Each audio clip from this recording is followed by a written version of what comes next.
세월을 아끼라 때가 악하니라.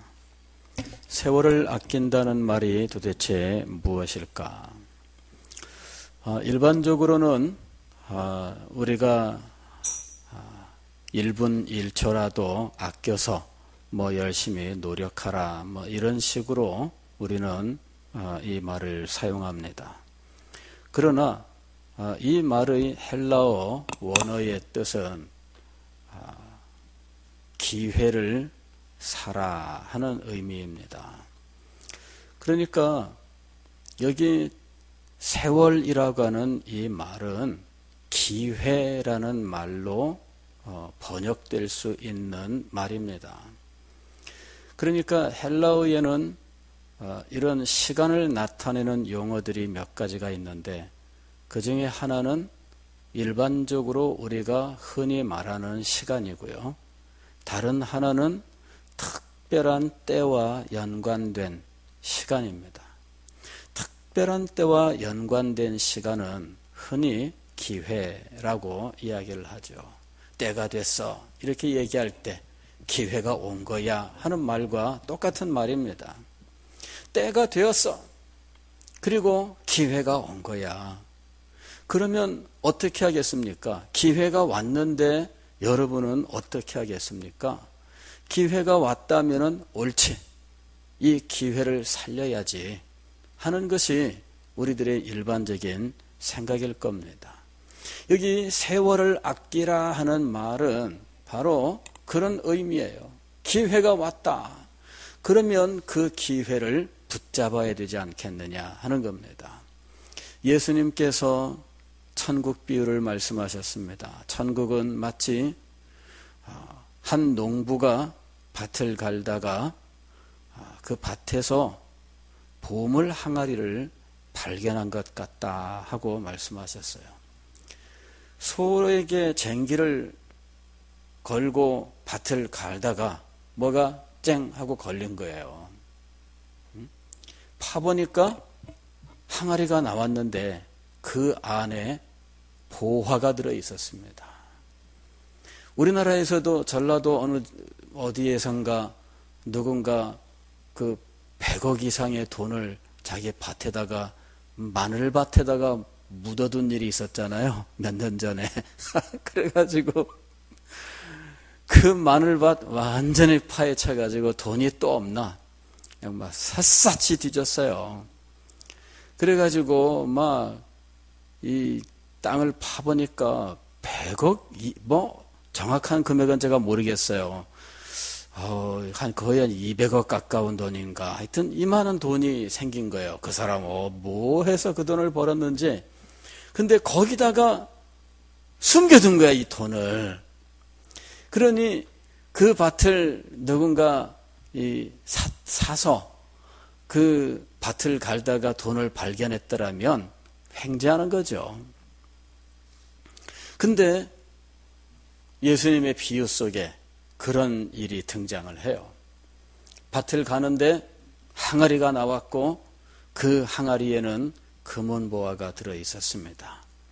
얼른 땅속에다가 다 묻어두고 집에 와서 가진 모든 것을 팔아서 그 밭을 샀느니라.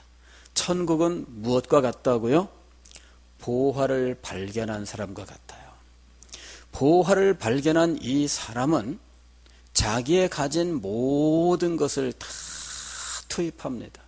하나도 남김없이 다 투입합니다. 다른 사람이 그 일을 보게 되면 저 사람 미친 거 아니야? 이럴 거예요. 갑자기 어느 날 집에 돌아오더니 가진 거 모두 다 팔아. 집도 팔고 세간살이도 팔고 수저 한 개까지 다 팔아. 그래가지고 저 산자락에 쓸모도 없는 땅을 산다는 거예요. 그러면 친척들이 와서 말릴 거 아니에요. 야, 너 왜 그러냐? 너 미쳤냐? 이거 다 팔아서 왜 그 땅을 살려 그러냐? 그 땅은 소용도 없는 땅인데 그거 돌바치고 야, 그거 이렇게 바보 같은 짓을 하냐? 친구들도 와가지고 말립니다. 야, 너 그러지 마라. 너 내 말 안 듣고 이 집 팔아서 저 땅 사면은 너 친구 안 한다. 뭐 난리가 났어요. 근데 이 사람은 기어이 아무의 말도 듣지 않고 그 땅을 삽니다. 왜냐하면은 그 땅에 보화가 숨겨 있다는 것을 알기 때문이죠. 이 사실을 모르는 사람들은 와서 말려요. 도시락 싸들고 다니면서 말립니다. 그러지 마, 막 사방에서. 근데 우리는 압니다. 하나님의 나라가 마치 항아리에 들어있던 금은 보화와 같다는 사실을. 우리의 가진 모든 것을 다 팔아서 그 하나를 사는 것에 모두 투입을 해도 남는 것이라는 사실을 우리는 아는 거죠. 그것을 아는 사람만 그렇게 하는 거예요. 모르는 사람은 바보 같은 일이죠. 세상에 어떻게 저런 일을 하느냐 이겁니다. 말도 안 된다고 생각을 할 거예요. 그때 이 농부가 한 일이 뭐라고요? 세월을 아끼라, 즉 기회를 사라 하는 것이었어요. 천국을 만나는 사람은 기회를 만나는 사람입니다.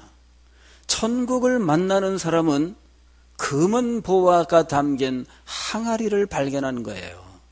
그래서 자기의 모든 것을 거기에 다 투자를 해서 그 땅을 사는 겁니다.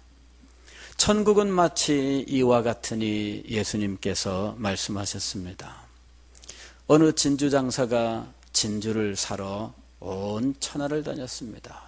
진주 사세요, 진주 파세요, 진주 파세요. 예전에 왜 그런 사람이 있었잖아요. 뭐 사러 다녀, 그죠? 뭐 머리카락 삽니다, 뭐 금은 시계 삽니다, 뭐 하면서 다니는 사람들이 있었어요. 동네에 가서 머리카락 길게 길러서 머리 길게 허리까지 막 기른 아가씨를 만났습니다. 아가씨 머리카락 좋네. 이거 내가 값을 잘 쳐줄 테니까 이 머리 이거 팔아라고. 그러면은 또 얼마 줄 건데요? 물어봐가지고 얼마 줄게. 그러면은 팔아. 그러면 이 사람이 머리를 자르죠. 단발머리처럼 싹둑 자르고 이만큼 기른 머리카락을 사가. 그거를 봉지에 담아서 가방에 넣고 돌아가면서 이 사람이 야 오늘은 그래도 참 머리카락 좋은 거 샀네. 그게 우리나라 옛날 가발공장으로 참 돈 벌던 시대의 이야기입니다. 60년대 우리나라 이 가발공장에서 가발 해외 수출하던 그 가난한 시절에 그때 이런 거 사러 다니는 사람들이 있었어요. 심지어는 요새 같으면요, 묵은 김장김치 남은 거 그거 사러 다니는 사람까지 있었어요. 항아리 떠리로 팔아, 남은 김치. 근데 그 옛날에 진주를 사러 다니는 사람이 있었어요. 그런데 어느 날 이 진주 사러 다니는 사람이 이따만한 진주를 발견한 거예요. 이만한 진주는 자기는 평생 듣도 보도 못한 겁니다. 그래서 이 사람이 얼른 가서 자기의 가진 모든 것을 팔아서 그 진주를 샀느니라. 사람들은 갑자기 이 사람이 집에 오더니 뭐 집도 팔고 세간살이도 팔고 뭐 그릇과 수제까지 집에 있는 모든 고물까지 다 팔아치운다니까 깜짝 놀랐습니다. 집안 식구들도 깜짝 놀랐어요. 아니 여보, 갑자기 무슨 일이에요? 아니야, 이거 팔아서 내가 좀 살 게 있어. 아니 뭐를 살 건데 이 세상에 집까지 다 파는 거예요. 아니야, 내가 꼭 사야 될 것이 있어. 집에서 부인도 이해를 못하고요, 자녀들도 이해를 못합니다. 부모님도 이해를 못합니다. 친구들도 이해를 못합니다. 형제 자매도 이해를 못합니다. 그러나 이 사람은 다 팔아서 그것을 사러 가요. 천국은 이와 같으니라. 가진 모든 것을 팔아서 사는 거예요. 그때 사용되는 말이 뭐라고요? 세월을 아끼라. 세월을 아끼라. 이 말이 기회를 사라 하는 말입니다. 우리 성경에 보게 되면은 세월을 아끼라 여기에 숫자가 자그마하게 써 있어요. 절 16절 요거 말고 따로 2 이렇게 숫자가 있습니다. 요거는 뭐냐면은 난해주가 있다는 거예요. 난해주를 보게 되면 뭐라고 되어 있냐면은 기회를 사라 이렇게 되어 있어요. 헬라어 원문으로는 어떤 의미라는 말이냐면은 기회를 사라 하는 의미라는 거예요. 그 말을 세월을 아끼라 이렇게 번역을 한 거예요. 왜 기회가 왔다라고 말씀하실까요? 때가 되었고 드디어 기회가 왔습니다. 기회가 왔다는 사실을 어떻게 알 수 있느냐 하면 여기 성경 말씀은 때가 악하기 때문이에요. 때가 악하기 때문에 기회가 온 겁니다. 이건 굉장히 역설적이죠. 때가 악하기 때문에 기회가 왔습니다. 우리는 우리가 살고 있는 이 시대를 보면서 또 우리 시대의 교회들과 성도들을 보면서 예전과 전혀 다르다 하는 사실을 알 수 있습니다. 예전에 그렇게 헌신적으로 신앙생활을 했었던 모습들 지금은 다 옛날 얘기가 되었어요.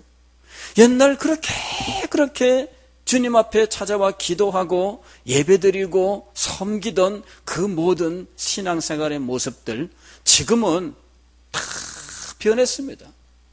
기도로 나오라고 하면은 이게 무슨 엄청난 일을 이야기하는 것처럼 깜짝 놀라는 시대가 되었습니다.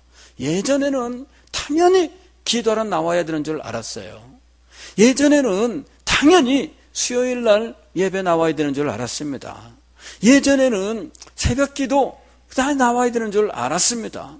예전에는 봉사하려면은 자기 하던 모든 일 다 중단시키고도 달려와서 섬겼습니다. 옛날에는 신방 받자고 하면은 조퇴하면서까지 와서 신방을 받았습니다.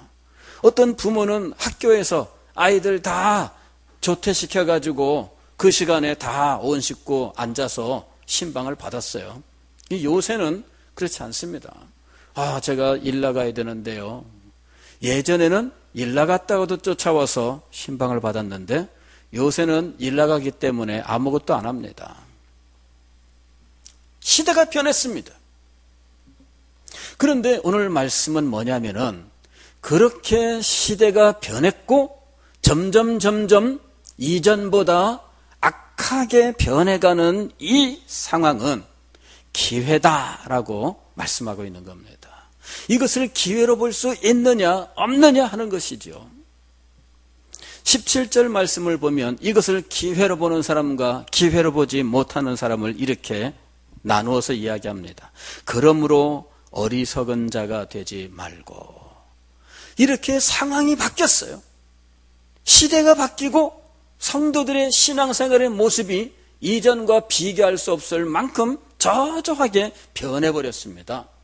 그럴 때 이것을 하나님께서 주시는 기회로 아는 사람과 기회로 알지 못하는 사람이 있습니다. 기회로 알지 못하는 사람은 어리석은 사람입니다. 그러나 이것을 기회로 아는 사람은 지혜로운 사람이지요.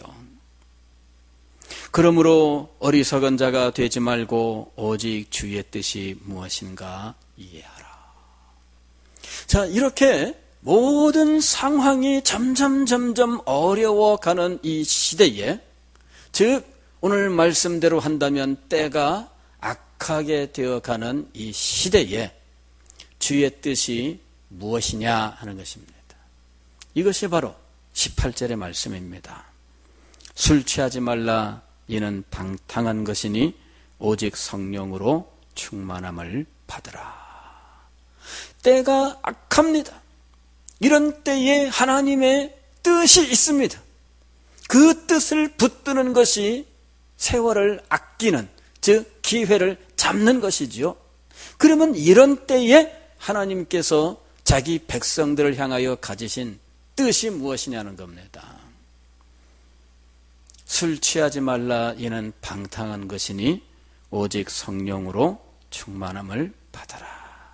이것이 악한 시대에 우리가 가져야 하는 기회예요. 성령 충만의 기회입니다. 성령 충만의 기회. 성령 충만은 도대체 무엇일까?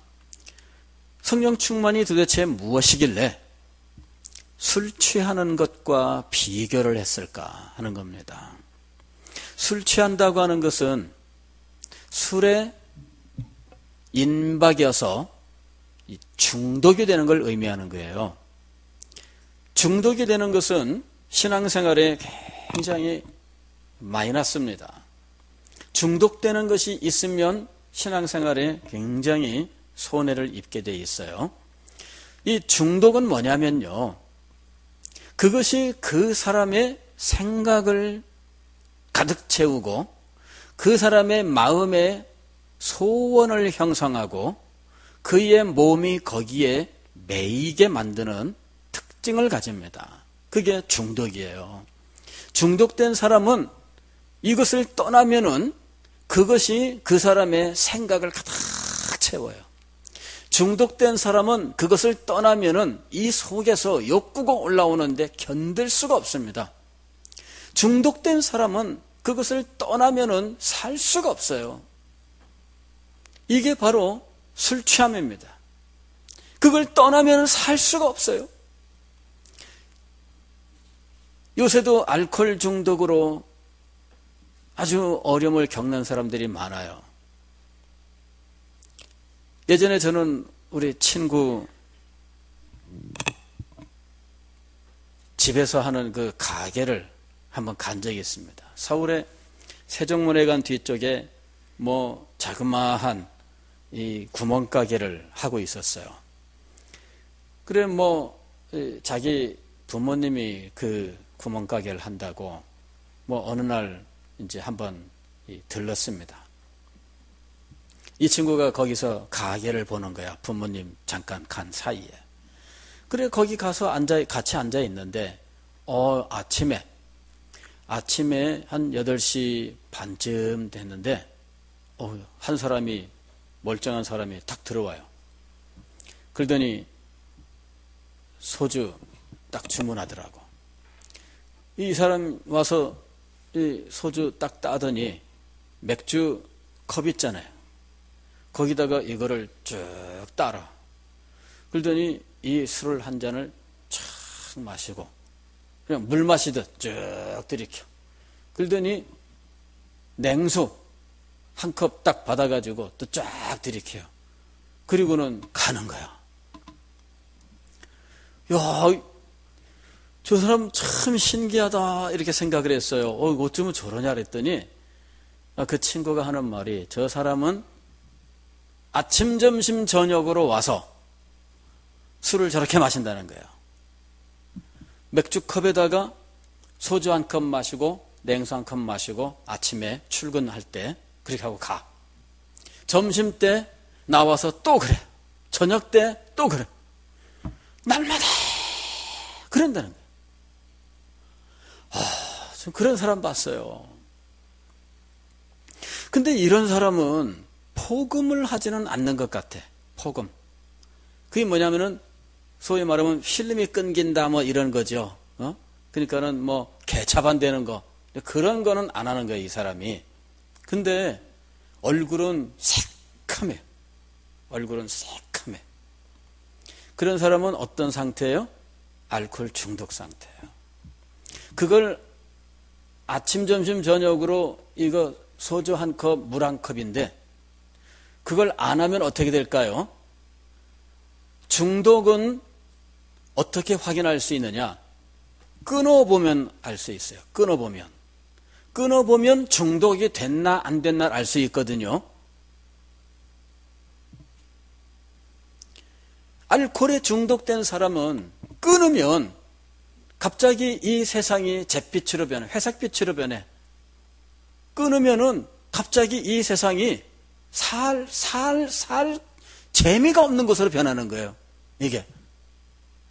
끊어보면 압니다. 이 사람이 중독됐는지 안 됐는지 끊으면 알아요. 담배 중독됐는지 안 됐는지 끊어보면 압니다.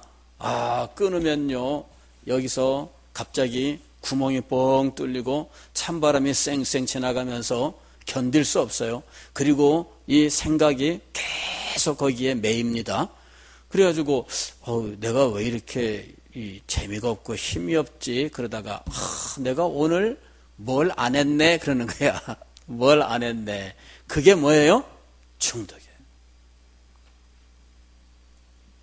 끊으면 심각한 현상이 몸에 나타납니다. 그거를 금단 현상이라고 이야기를 해요. 술을 마시던 사람이 알코올 중독된 상태에서 술이 안 들어가면, 알코올이 공급이 안 되면요, 이 사람이 손을 떨기 시작해요. 수전증이에요, 수전증. 그리고 술을 먹으면 그 순간 턱하니 멀쩡해. 신기하죠? 이 사람의 생각과 이 사람의 몸이 거기에 매인 거예요. 요새는 게임 중독, 그죠? 게임 중독. 또 요새는 이 스마트폰 중독. 이런 거 지금 심각합니다. 이게 중독되는지 안 되는지 어떻게 하느냐? 스마트폰을 여러분들이 집에다 놓고 하루만 집에다 놓고 나와보는 거예요. 그러면 알게 돼. 내가 중독됐나 안 됐나. 여기 술 취하지 말라. 이게 뭐냐? 이것이 바로 이 성령 충만의 상태를 설명하는 말입니다. 마치 중독되는 것처럼. 성령으로 그 사람이 충만하게 채워지는데 끊어보면 압니다. 얼마나 성령에게 강력하게 매여 있는지 끊어보면 압니다. 성령께서 오시면 하시는 일들이 있습니다. 예수님께서 내가 떠나가는 것이 유익이다 그러시면서 저는 진리의 영이라 이렇게 얘기하셨어요. 저는 진리의 영이라. 그가 오시면 너희를 모든 진리 가운데로 인도하시리라. 그리고 내가 너희에게 말한 것을 생각나게 하고 가르치신다 그랬어요. 그리고 그는 내 영광을 너희에게 가르치리니 그가 내 것을 가지고 너희에게 가르칠 것이다. 그는 스스로 하는 것이 아니라 예수 그리스도의 것을 가지고 우리에게 나타내시고 가르치시고 인도하시는 거예요. 예수 그리스도의 것을 가지고 성령께서 하시는 일이 있습니다. 제가 너희에게 오리니 영원토록 너희와 함께 할 것이다. 너희 속에 계시겠습니다. 그러면 이렇게 성령께서 오셔서 하시는 일이 무엇입니까? 진리 가운데로 인도하시고 또한 우리 속에서 하나님을 향하여 아빠, 아버지라고 부르짖어 기도할 수 있도록 기도 속에 역사하시지요. 그리고 이런 사람에게 성령께서 하나님의 사랑을 우리에게 한량없이 부으시는 거예요. 로마서 5장 5절 보게 되면은 성령으로 말미암아 하나님의 사랑이 우리 마음에 부은 바 됨이니.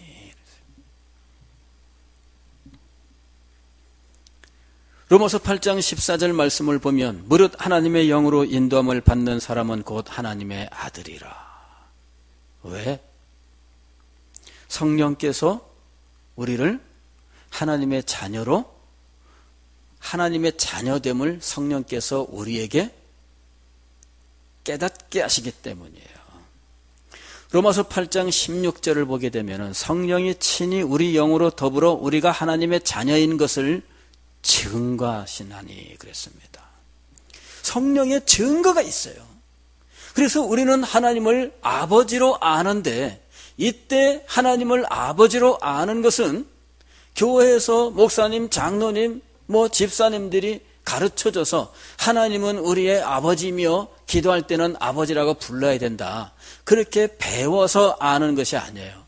성령께서 우리에게 하나님의 사랑을 충만하게 알 수 있도록 그 사랑을 우리 마음에 부으시는데 하나님을 우리에게 아버지로 증거하셔요. 그래서 우리는 양자의 영을 받아서 하나님을 향하여 아바, 아버지라 부르짖는 자리에 나아가는 겁니다. 때가 점점 악해집니다. 이런 때를 지혜로운 사람은 기회로 여기는 것이지요. 하나님 앞에 더 기도하고 진리 가운데로 더 열심히 나아가서 성령에 사로잡힌 바 되어서 성령의 인도하심과 성령의 다스리심으로 충만하게 채워지는 것, 그것을 기회로 삼는 거예요. 예수님께서 천국을 마치 밭에 숨겨진 금은 보화를 가진 모든 것을 팔아 사는 것과 같다고 말씀하셨던 것처럼 진주 사는 사람이 자기가 가진 모든 것을 팔아서 자기 평생 듣도 보도 못한 이 귀한 진주를 사는 것처럼 성령 충만을 위하여 자기의 모든 것을 다 바치는 거죠. 그게 기회를 사는 겁니다. 그것이 세월을 아끼는 거예요. 그것이 우리를 향하신 하나님의 뜻입니다. 왜? 주님께서 이 악한 때에 우리를 들어 하실 일이 있기 때문입니다. 그래서 이 악한 때에 오히려 기회로 여겨서 성령 충만하여지고 성령의 인도하심과 다스리심에 즐거이 순복하면서 그 역사에 동참할 때 하나님의 놀라운 역사가 우리를 통해서 이 땅에 이루어지게 될 것입니다. 사랑하는 성도 여러분, 때가 악하다고 한탄할 필요가 없습니다. 때로는 우리 목사님들도 모여서 그런 말씀들을 하지요. 요새는 성도들이 옛날과 달라. 그렇게 얘기합니다. 교회 직분자들도 옛날과 달라. 너무너무 다른 거예요. 그래서 어떨 때는 한탄을 해요. 옛날이 좋았는데. 그러나 오늘 말씀을 보니까 그렇지 않다는 거예요. 때가 악하니라. 그 때는 오히려 우리에게 기회가 된다는 거예요. 성령 충만하여 하나님의 뜻을 이룰 영광스러운 기회가 된다는 것이지요. 그러므로 우리는 그 기회를 붙들어야 됩니다. 우리의 시간을 바치고 우리의 정성을 바치고 진정 주님 앞에 간절히 기도하면서 성령께 우리의 마음을 드리고 우리의 삶을 드려서 성령 충만하게 되는 자리로 나가야 할 것입니다. 그리하시면 주님께서 이 때가 우리에게 축복의 때가 되도록 역사하실 줄 믿습니다. 기도하겠습니다. 이 시간 우리가